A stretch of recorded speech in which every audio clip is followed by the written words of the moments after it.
जय श्री राम दोस्तों। देखो आ गया आईफोन 11 છે એમાં કોમ્બોનો પ્રોબ્લેમ છે, જેથી કરીને આપણે એનો કોમ્બો બદલવાનો. દેખ લો લાઇનિંગ આવી છે, પણ આમાં એ પ્રોબ્લેમ છે કે એના જે સ્ક્રૂ છે ને હરેક આઈફોનમાં ખુલતા જ નથી. હરેક આઈફોનમાં સ્ક્રૂની પ્રોબ્લેમ પડે જ છે. સાઈડમાં આવે છે ને કોમ્બોના તો એની માટે એક આવું ડ્રીલ લેવું પડે અને જો ના નીકળે તો એને આ રીતે કટિંગ કરવા પડે. હરેકમાં આ જ પ્રોબ્લેમ છે. આવું તમને ક્યાંય જગ્યાએ નહીં દેખાડવા, આપણા લાઇક મોબાઈલ ઉપર શોપ ઉપર જ દેખાડવામાં આવશે. દેખી લો. અને ડ્રીલને બોલ્ટ નીકળતા નથી, તેથી ને કોમ્બો તો તૂટેલો એટલે કાઢી નાખ્યો અને અંદરથી જ કટ કરી નાખ્યો, જેથી કરી આગળ બીજો કોમ્બો બી લાગે.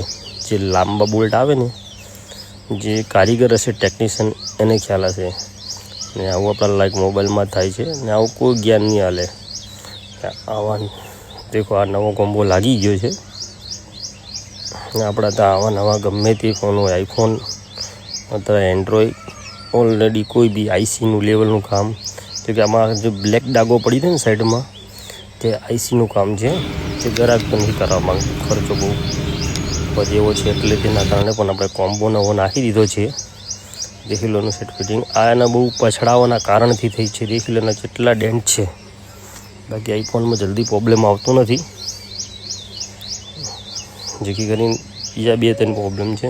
જય શ્રી રામ દોસ્તો. આઈને લાઈક મોબાઈલને ફોલો કરતા રહેશો, નવા વિડીયો મળતા રહેશે.